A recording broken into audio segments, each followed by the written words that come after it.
Latest news updates కోసం ఇప్పుడే download చేసుకోండి media effects app. Welcome to media effects.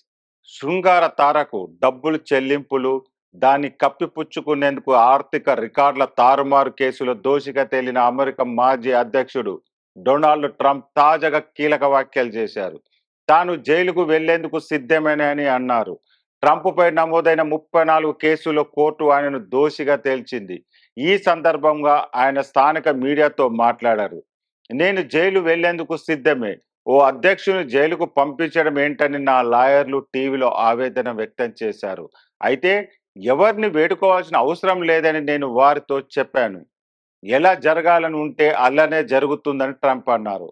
అయితే తాను జైలుకు వెళ్లడాన్ని ప్రజలు అస్సలు తట్టుకోలేరని హెచ్చరించారు. ఈ పరిస్థితిలో ఎన్నికల విజయం సాధిస్తే ప్రత్యర్థులపై ప్రతీకారం తీర్చుకున్నట్టు అవుతుందని తెలిపారు. డొనాల్డ్ ట్రంప్ తనతో ఒకప్పుడు ఏకాంతంగా గడిపారని శృంగార తార స్టార్మీ డేనియల్స్ గతంలో సంచలన ఆరోపణలు చేసింది.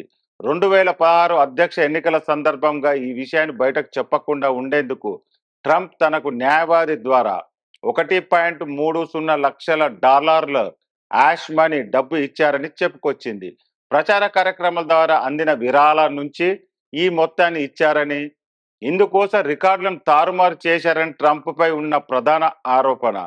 ఈ కేసులో 12 మంది సభ్యులున్న జ్యూరీ ట్రంప్ను దోషిగా తేలుస్తూ మే 31న చారిత్రాత్మక తీర్పు వెలువరించింది. దాదాపు 6 వారాల పాటు సాగిన విచారణలో డేనియల్స్ సహా మొత్తం 22 మంది సాక్షులను కోర్టులో విచారించారు. జూలై 11న ట్రంప్కు శిక్ష ఖరారు కానుంది.